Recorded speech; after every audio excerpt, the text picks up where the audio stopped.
Dari pengembangan kasus yang dilakukan Polda Metro Jaya, diketahui Kapolda Sumatera Barat, Irjen Teddy Minahasa Putra, diduga mengendalikan penjualan barang bukti sabu seberat 5 kg. Setelah menjalani pemeriksaan, Teddy Minahasa yang seharusnya menempati pos baru sebagai Kapolda Jawa Timur ini akhirnya ditetapkan sebagai tersangka. Untuk saudara Teddy Minahasa Putra, pantasan Anda kaya raya dan menjadi satu-satunya polisi terkaya di Indonesia. Rupanya kekayaan yang Anda peroleh itu dapat saya duga dari hasil bisnis haram Anda selama ini. Kalau benar seperti itu, maka Anda bajingan tengik. Kalau itu memang benar, maka Anda adalah pembunuh berdarah dingin yang sesungguhnya. Karena dengan bisnis narkoba Anda itu, Anda secara tidak langsung sudah membunuh ekonomi dan masa depan para pemakai. Anda biadab, Anda layak dihukum mati. Bapak Kapolri, kalau beneran Teddy Minahasa itu terlibat dalam peredaran narkoba, maka dia tidak hanya dipecat dengan tidak hormat saja, tapi serahkan juga dia ke tengah masyarakat, biar digebuk sampai hancur dan rata dengan tanah. Atau serahkan saja ke masyarakat, biar kami buang dia ke Pulau Komodo dan jadi santapan Komodo lapar.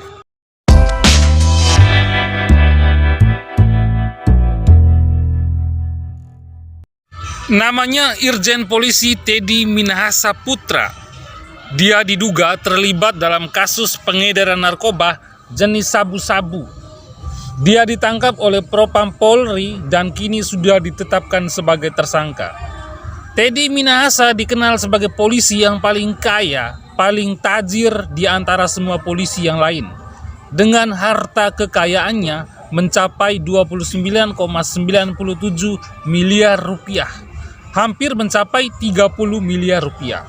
Berdasarkan pencarian saya di beberapa media melalui situs LHKPN, rincian data harta Teddy Minahasa antara lain aset tanah bangunan senilai 25,8 miliar rupiah, alat transportasi dan mesin 2 miliar rupiah, harta bergerak 500 juta, surat berharga 62,5 juta, dan kas senilai 1,5 miliar. Teddy melaporkan harta kekayaannya tersebut sejak 31 Desember 2021. Sebelumnya, Teddy Minahasa merupakan Kapolda Sumatera Barat.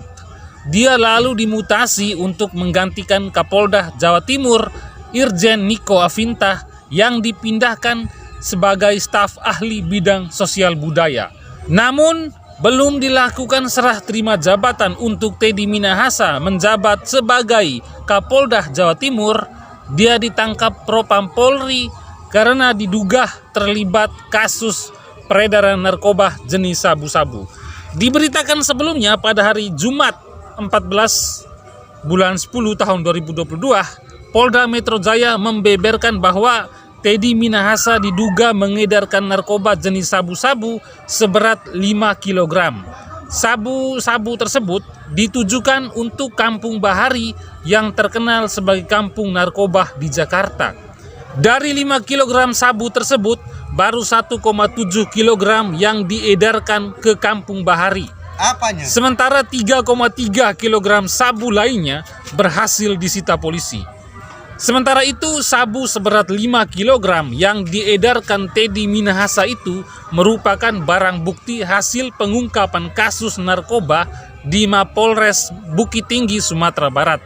Sabu tersebut diduga diambil secara diam-diam oleh anggota Polda Sumatera Barat AKBP D dan diganti dengan tawas. AKBP D diminta mengambil sabu seberat 5 kg dari total 41 kg sabu-sabu yang hendak dimusnahkan di Mapolres Bukit Tinggi. Sementara dari hasil pemeriksaan urin, Teddy Minahasa ini hasilnya negatif narkoba.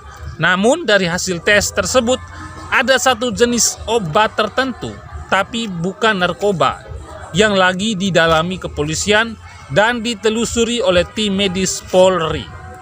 Imbas keterlibatan Teddy Minahasa dalam kasus dugaan peredaran narkoba, Teddy pun batal menjadi Kapolda Jawa Timur dan dicopot dari kursi Kapolda Sumatera Barat. Tak lama usai penangkapan Teddy Minahasa, Polda Metro Jaya menetapkan mantan Kapolda Sumatera Barat itu sebagai tersangka dugaan kasus peredaran narkoba jenis sabu-sabu. Teddy Minahasa Putra dijerat dengan pasal 114 ayat 2 subsidiar pasal 112 ayat 2 junto pasal 132 ayat 1 junto pasal 55 Undang-Undang Nomor 35 Tahun 2009 tentang narkotika dengan ancaman hukumannya maksimal hukuman mati dan penjara maksimal 20 tahun penjara. Nah, pemirsa, ada pantas narkoba di Indonesia ini mata rantai peredarannya tidak pernah putus-putus.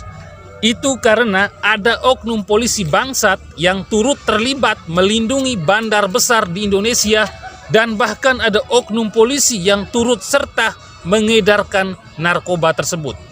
Ini sungguh miris. Polisi yang seharusnya sebagai penegak hukum memberikan contoh dan teladan yang baik kepada masyarakat, lah ini malah oknum inilah yang merusak hukum dan menjatuhkan wibawa dan marwah dari institusi Polri itu sendiri. Belum selesai kasus Sambo yang telah meruntuhkan wibawa institusi Polri dan membuat Polri kehilangan kepercayaan dari publik, muncul lagi kasus baru, polisi tembak polisi di Lampung. Belum selesai sampai di situ, muncul lagi ada oknum polisi bangsat yang menyuruh wartawan bicara dengan pohon. Masalah belum kelar. Kini muncul lagi kasus baru oknum polisi yang tembakan gas air mata di Stadion Kanjuruhan Malang. Dan yang terakhir ini kasus Teddy Minahasa Putra yang dijadikan tersangka peredaran narkoba. Polri tahun ini memang benar-benar apes dan menjadi bulan-bulanan netizen.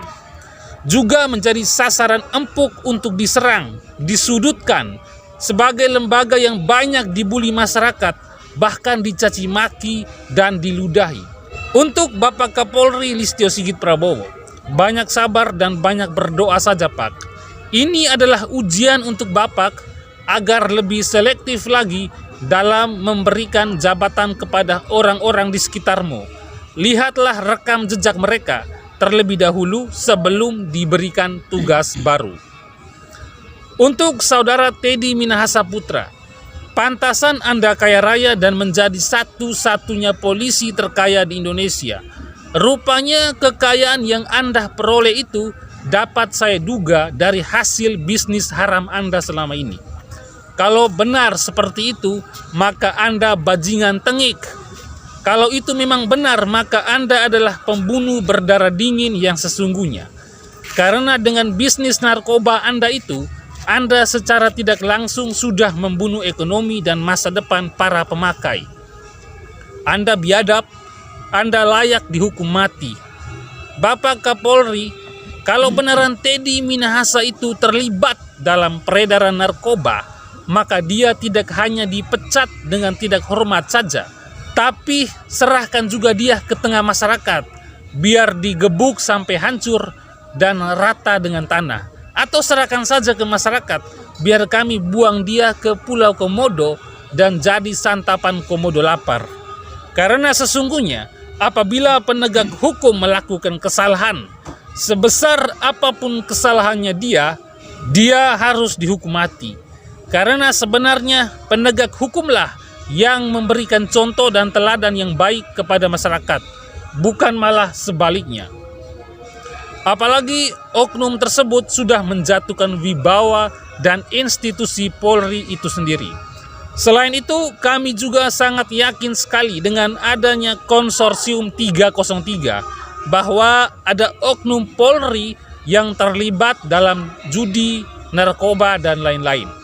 Supaya isu terkait konsorsium 303 itu tidak menjadi bahan fitnahan kepada institusi Polri, maka kami meminta supaya konsorsium 303 juga ditelusuri oleh pihak kepolisian.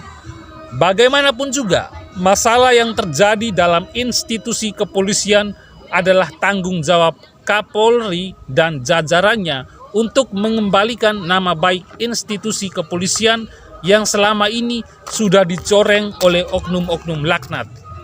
Terima kasih.